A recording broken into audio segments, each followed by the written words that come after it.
The social justice this year was able to participate in a tour to Africa to view some of the work that OPSEU has done. So it was an experience of a lifetime. I think everybody needs to experience it themselves. It's hard to tell you about the emotion that you feel. I'm getting emotional now.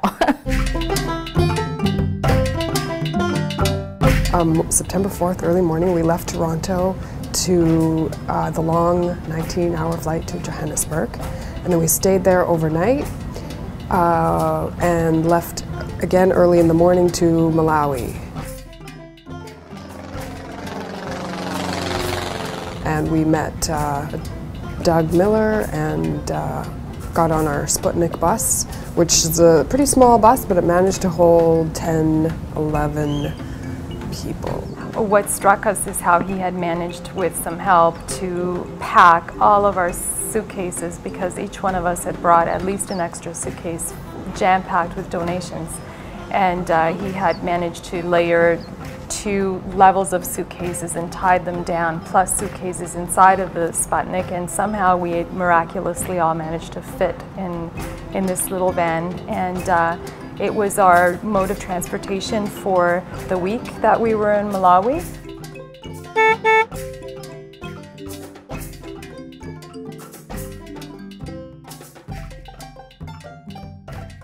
We went there 4 years ago to Malawi, and Smokey Thomas, with the president, and Assistant Ron Levine went to the village.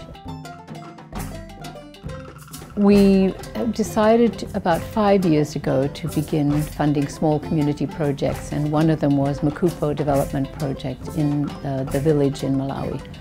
And what we have supported there in the last 5 years is, first of all, solar lighting for the village, where we actually installed solar lights in 12 houses.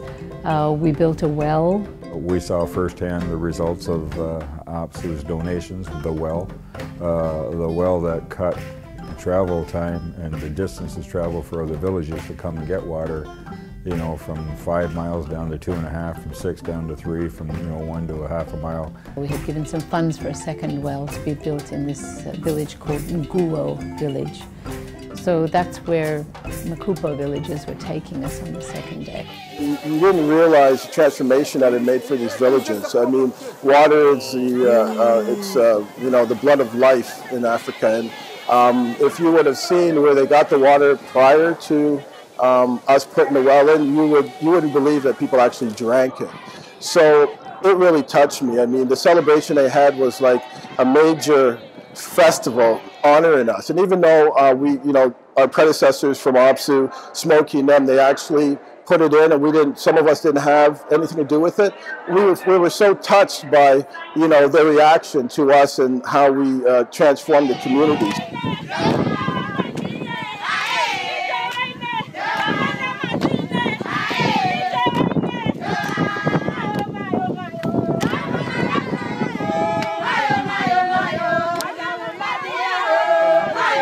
The well had just opened while we were there, and it was probably about a 3-hour event. Everyone in the community wanted to do something, but one of the most powerful things for me was this young girl, probably about 7 years of age, who had written a poem about how happy she was that OPSEU was there to help. And in the poem she talked about how happy she was that she no longer had to worry about dying of diarrhea. And no 7-year-old girl ever should have to worry about that, in my opinion.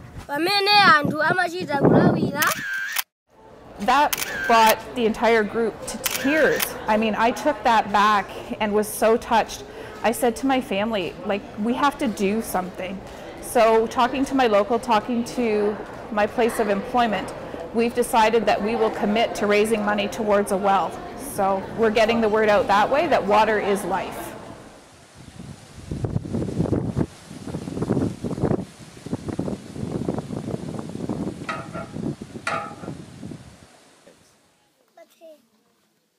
When you see the children and you see the lack of food, the lack of education, the lack of supplies, that we are so lucky as Canadians to have the things that we do have. Get your face, What's that little girl? There she is smiling.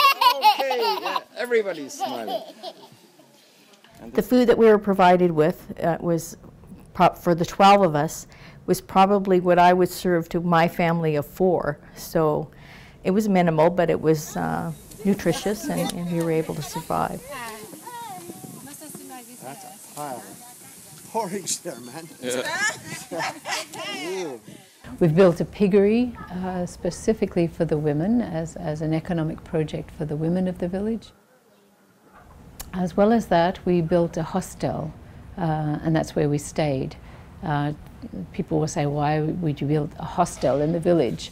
The project thought, why not, ask for some small amounts of funds to build a hostel where people could come and stay while they're volunteering, so that we're not putting people out of their houses, because that's what would happen. People would say, no, I'll go and, sleep in my sister's house while you take over this house. But with 10 of us there, and sometimes there's more people on these other tours. The first day we went to the schools and toured the schools, and I think that was a little bit emotional for some of the people that were there. The students were very polite. They were very receptive to us being there. In fact, one of the students asked if I would stay and teach because he knew I was a teacher. So that was kind of a compliment to me. But so you know that there's a need for education, and they're really wanting to do wanting to fulfill their education, and they know that education is the answer to coming out of poverty.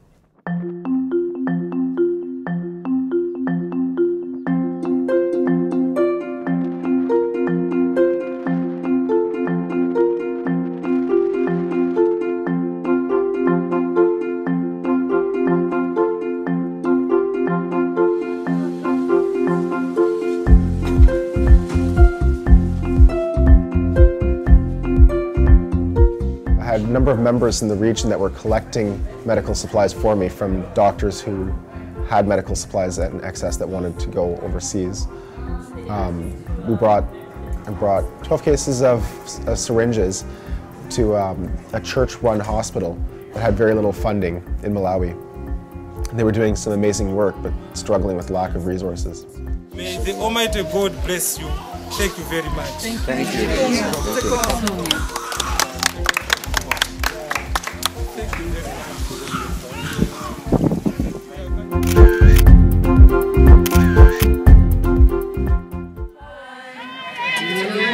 When we left the village in Malawi, I remember quite vividly crying when I got to the village and crying when I left the village, and the tears were different though.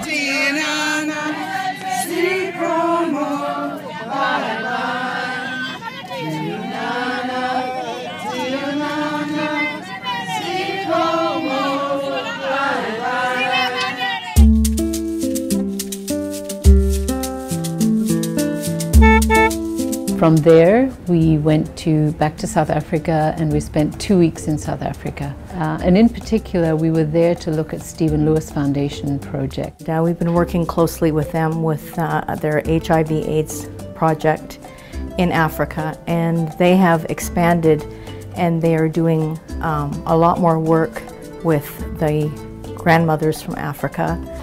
We were able to see an orphanage that they were involved with, and also a lot of the school programs where they feed the children, because a lot of the children are very undernourished, and as a result their growth is stunted, and it's just fabulous work that they do.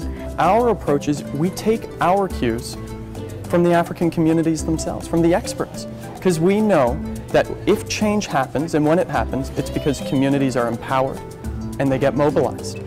And that connects to the labor movement.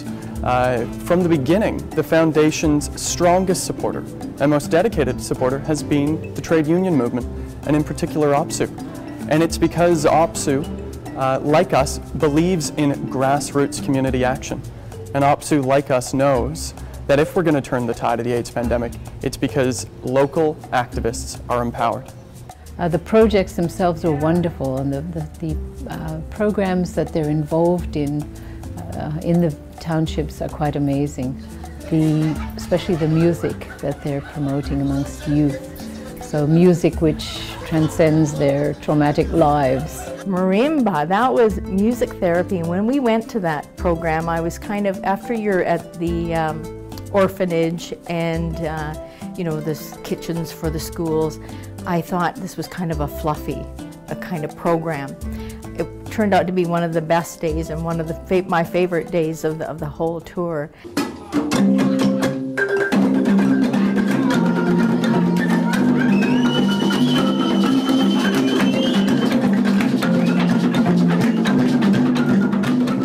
What's exciting for us is that some of the young women marimba players that we saw in the township in Nyanga, near Cape Town, are coming here on November the 8th. The Stephen Lewis Foundation is bringing them for their big gala on November the 7th to perform alongside Angelique Kidjo and Annie Lennox and other big stars. So these 3 young women from the townships in South Africa are coming. And OPSEU is going to have them come to lunch on November the 8th and hopefully play some marimba as well. But not just to perform, but to have an exchange with them about life in South Africa.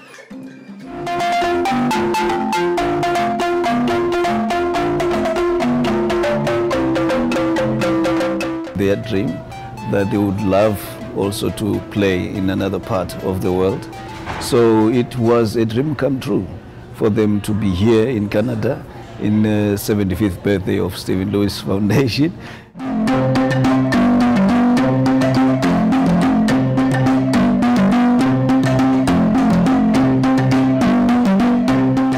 Okay, for myself, I feel happy.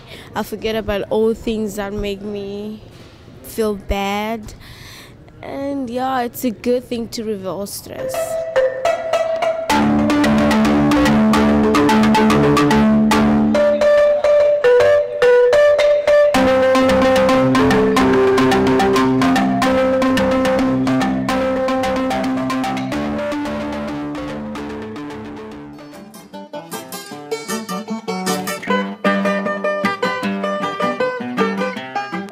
I can definitely see the change OPSEU's made in the lives of the people that they've come into contact with.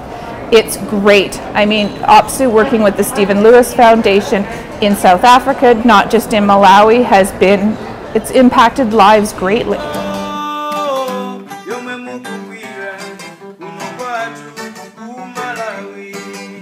To go there firsthand and to see all this stuff and know that our money, as little as it is, has done all this work, really made me proud to be an OPSEU member.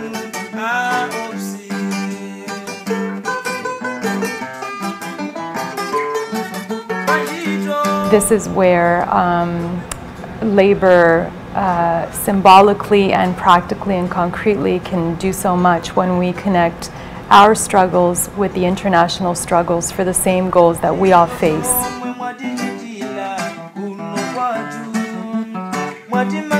I hope that the Executive Board of OPSEU and our 2 other boards, the Live and Let Live Fund and the International Solidarity Fund, I hope we continue to actually grow and expand and do more trips with more people. And to anybody that says, well, I don't think that's a good use of union money, I would challenge anybody on any day that says that, because it is the greatest use of our resources and our human power that we could ever make, is to reach out and help another people in another country that are less well off than ourselves. Uno kwatu ku Malawi.